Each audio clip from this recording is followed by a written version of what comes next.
Well, South Africa is regarded as a water-scarce country, and there are fears the demand will soon outstrip supply.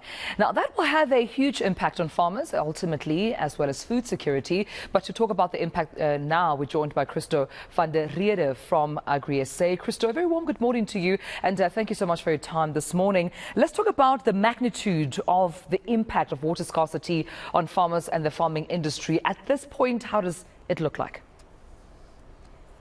At this point, things look quite good. We had very good rains in our summer rainfall areas, so there's a lot of moisture in the ground or in the soil. And the prediction is that the Western Cape, our winter rainfall areas, will also get very good rains. So we are not that worried, but we all know that South Africa's weather patterns, it's very cyclical, especially for agriculture.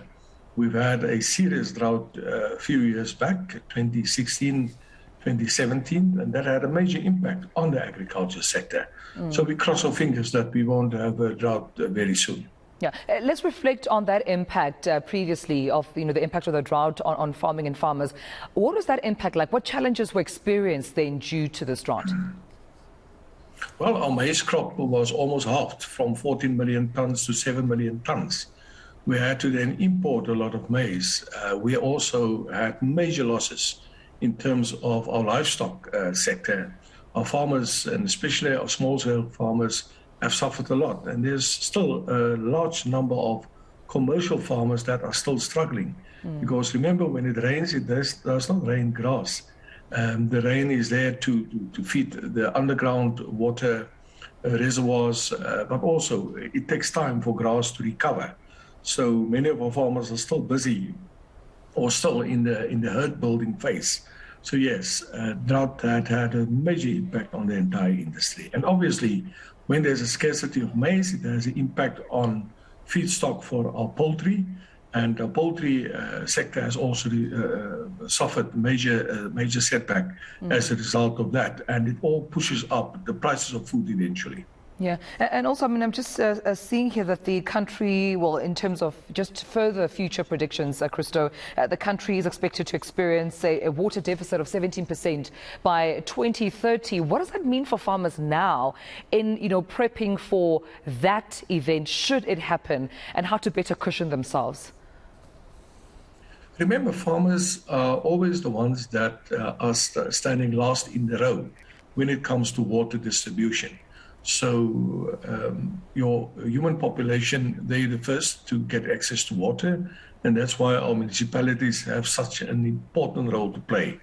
The saying is that South Africa does not have a problem with water supply.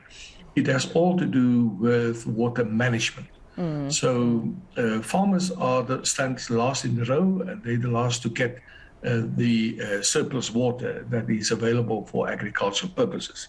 But what is important for us is that our Department of Water and Sanitation must look at the state of our dams, make sure that our canal systems are optimized, that water piping or pipelines are directed to areas where there's scarcity. If you look at the situation in Gqeberha and in the Eastern Cape, my question is always, why didn't government already put a water pipeline in place from the Gerib Dam running towards the Eastern Cape to deliver water there? So I think it boils down to water planning. This is very, very important for us, that we sit down with government sits down with the sector, because if we run out of food, then we're all doomed. So it's important that proper planning is done to avert a situation where food production in South Africa is placed at risk due to bad water planning. Yeah, and just my last question to you, Christo. How have engagements been going with the Water and Sanitation Departments, with municipalities as well, around water management, and just some of the concerns that you raise, or perhaps even interventions that you may have recommended to them? We've got a very good relationship with our National Water Department of Water and Sanitation, with our Minister of Water Affairs. I think he knows that water and water delivery must be prioritized.